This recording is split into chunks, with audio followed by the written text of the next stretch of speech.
सही जी। अयाज साहब, क्या रुख इख्तियार कर सकती है ये जंग अब जो दोबारा से आगाज़ हुआ? अच्छा, इससे पहले भी ट्रंप के जो लफ्जी हमले थे वो जारी थे, फिर ईरान के भी ज़ाहिर अपने तहफ़्फ़ुज़ात हैं। अब दोनों एक दूसरे पर फिर से हमलों का जो आगाज़ हुआ है, ये किस हद तक जा सकते हैं और आप किसको ज़िम्मेदार समझते हैं? दुनिया को तो परेशान होने की कतई ज़रूरत नहीं है। ये सारी परेशानियाँ सिर्फ हमारे लिए हैं, क्योंकि मैं बड़ा खुश हुआ जब 2 दिन पहले वज़ीर पेट्रोलियम बाकायदा धमकियां दे रहे थे ऑयल कंपनीज़ को कि ऐसी की तैसी इंटरनेशनल मार्केट में फ्यूल जंग से पहले जितना था उससे भी कम हो गया, तो पूरा रिलीफ हम अपने लोगों को देंगे, आवाम को देंगे। और मैं तो बड़े सुहाने ख्वाब भी सजा लिए थे मैंने कि देखो पता नहीं सस्ता ही ना कर दें कि मुफ्ती पेट्रोल हो जाए। उसके बाद फिर वो पता चला मसला वही है, एक इशू, एक हथियार जो अमेरिका ने दे दिया ईरान को इस जंग के बाद, वो सबसे बड़ा तोहफा उसने दे दिया है, वो है आबनाए हुर्मुज़। आबनाए हुर्मुज़, अब रौला ये है कि वो जो इंटरनेशनल मैरीटाइम इदारे हैं वो अमेरिका की ज़ाहिर सरपरस्ती में काम कर रहे हैं, वो इस्तेमाल करना चाहते हैं ओमानी रास्ता, ओमानी साहिल से करीब। ईरान कहता है सवाल ही नहीं पैदा होता, रास्ता तो यही रहेगा। और चूंकि आपने हमें लाइसेंस दे दिया है, ये बता दिया हमें कि ये एक हमारे पास हथियार है जिसका हमें पता ही नहीं था पहले, लिहाजा हम अब इसका भरपूर इस्तेमाल करेंगे। अब आपको यहाँ से हमारी मर्जी के बगैर गुजरने की इजाज़त नहीं होगी। जिसके बाद फिर वो अचानक वो ट्रंप साहब ने कहा जी मुआहदा भी ख़त्म हो गया, MOU भी मुक गया, सब कुछ हो गया और पाबंदियाँ भी दोबारा लगी, वो जो ऑयल बेचने की इजाज़त दी थी वो भी ख़त्म हो गया।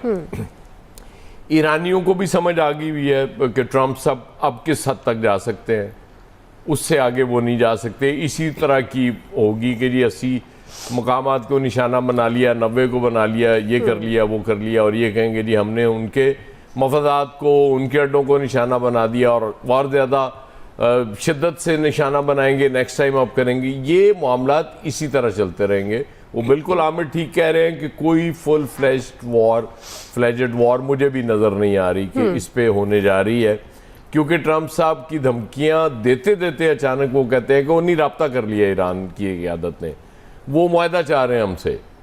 इसका क्या मतलब होता है? इसका मतलब यही होता है ना कि भाई ज़ाहिर है इससे आगे तो मैं भी नहीं जा सकता। अब वो एक ख़ास लॉबी वो तो काम कर रही है, वो ज़ाहिर है वो नहीं चाहती जंग ख़त्म हो, वो लगी भी है इसके पीछे। उनको जब मौका मिलता है वो कोई ना कोई उसमें से निकाल लेते हैं।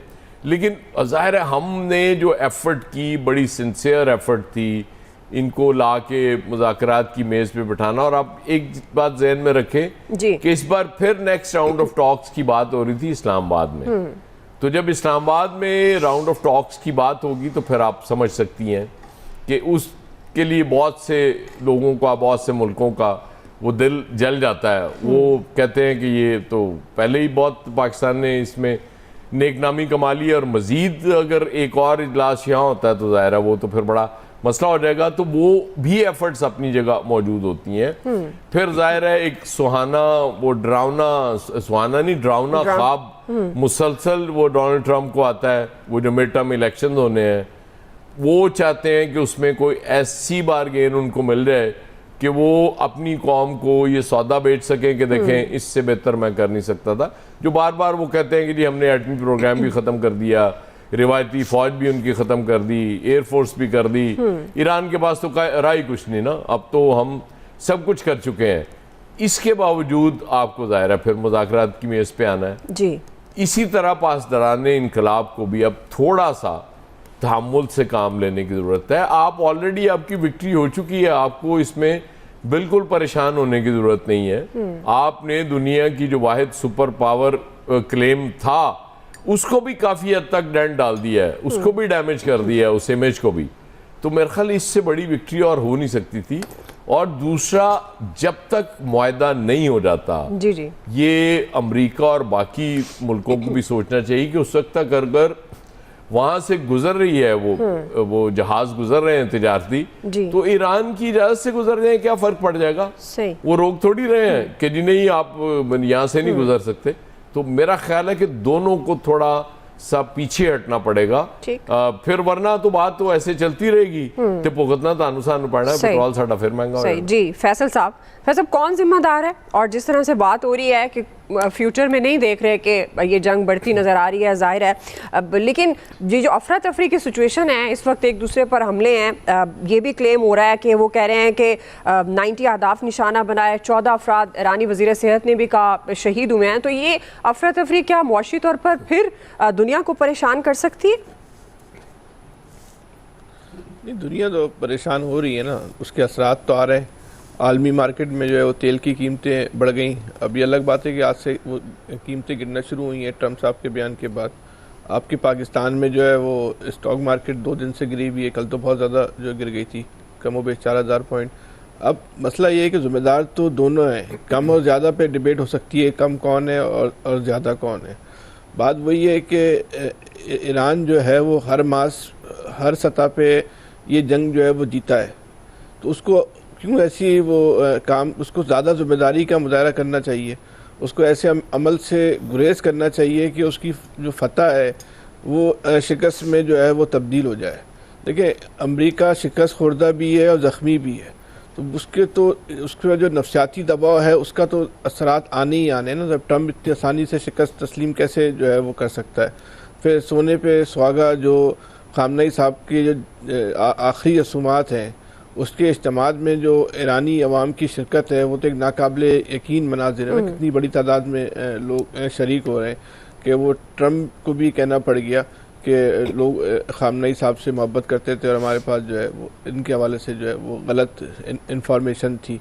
2 दिन पहले तो ट्रम्प ने ये भी बात की थी कि ईरानी अच्छे लोग हैं, कल ट्रम्प ने कहा कि बहुत ख़राब लोग हैं। तो ट्रम्प को तो ये भी नहीं पता होता कि आज क्या बोला है और कल क्या बोलना है, वो अपनी कही हुई बात भी जो है भूल जाते हैं। लेकिन ईरान की जिम्मेदारी इसलिए ज़्यादा बनती है कि अगर वो जंगल का बादशाह, अंडे दे बच्चे दे, भाई क्या कर सकते हैं। जी बिल्कुल ऐसे ही हमेशा दोनों ईरान की जिम्मेदारी जो है वो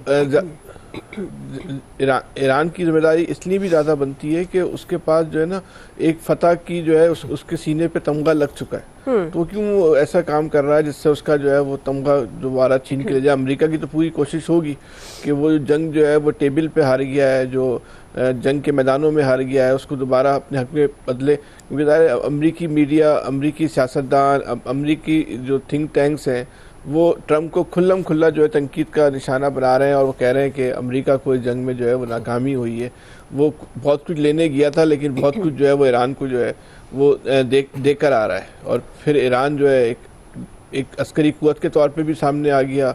आबना हुर्मुज़ की बंदिश की बात होती है, कल तक खुली हुई थी, अब कौन सा एग्रीमेंट करके आपने उसको जो है वो खुलवा लिया। तो ईरान की जिम्मेदारी ज़्यादा है, दोनों जो है अगर संजीदगी का मुजाहरा नहीं करेंगे, लेकिन वही वाली बात है कि दुनिया आज इनके साथ खड़ी हुई है।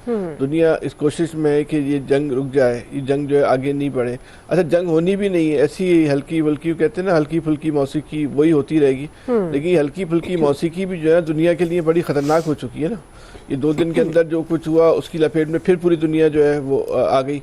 तो बहरहाल जितनी जल्दी मुज़ाकरात हो जाए, जितनी जल्दी कोई हतमी नतीजा निकल जाए उतना ही अच्छा है। दोनों फरीकैन जो है वो संजीदगी का मुजाहरा करें। ईरान की जिम्मेदारी ज़्यादा है संजीदगी का मुजाहरा करने के लिए, वो बहरहाल एक पुरानी तहजीब है। और ट्रम्प से तो बहरहाल आप संजीदगी की तवक्का नहीं कर सकते ना कि वो संजीदगी का मुजाहरा कर, जिस तरह की गुफ्तगू कर रहे हैं उन्होंने उसी तरह की गुफ्तगू करते ही रहना है, आप कुछ भी कर लें। जी इलियास साहब, देखिए जो सूरत हाल है कि अब अमेरिका को पता ये है कि उसने अपनी आवाम को भी बताना है, दुनिया को भी बताना है कि जी उसने ना जो है कि अपनी अहमियत का यकीन दिलाना है सबको, और सबको नाराज़ भी नहीं करना, यानी कि इसराइल को भी साथ में रखना है। तो उसने ऐसी जो है वो हरकतें करते रहेगा। उसको पता है कि अपनाए हुर्मुज़ है उसका, जब तक वो खुद चाहता है कि किसी ना किसी तरीके जो कंट्रोल है असल में वो हासिल करना चाहता है कि बेहतर तरीके से जो अभी तक जो ईरान की उस पर इजारादारी है वो कम से कम की जाए, और जहाँ से जो है उसको भी है बेसिकली यही अब उनको पता चला। जंग तो असल में हुई थी दूसरी ईरान और इसराइल की, लेकिन असल में चीज़ जंग इस पर आ गई है और इस मसले पर चाहते हैं यहाँ अपनाए हुर्मुज़ का मसला जब तक मुआहिदा हो नहीं जाते मसले हैं, यहाँ मसला रहेगा क्योंकि यहाँ से पेट्रोल वगैरह ये बेसिकली दुनिया भर के लिए लाइफ लाइन के लिए काम करती है। यहाँ से एनर्जी भी जाएगी, इधर से फर्टिलाइज़र भी जा रहा है, सारे जो भी चीज़ें हैं इधर इस रास्ते से जाती हैं जो एशियन ममालिक के, तो ज़ाहिर है इसको रोकने के लिए कोशिश तो अमेरिका की भी चाहता है कि वहाँ यहाँ की इजारादारी हासिल कर ले, और दुनिया को भी बताना चाहता है कि वो उनके लिए जो है कि उनके लिए जंग लड़ रहा है, कि ईरान चाहता है कि यहाँ कब्ज़ा कर ले और यहाँ कोई ना कोई ऐसे यहाँ से जो आमदोरफ्त के जो टैक्स है या कोई ऐसे जो है कि वसूल करना चाहता है। तो वो एक ऐसी गेम चलना चाहता है कि आवाम से हमदर्दी हासिल करे और इसकी वजह से और यहाँ अपनी इजारादारी कायम कर ले, क्योंकि अड्डे तो उनके हैं जहाँ ईरान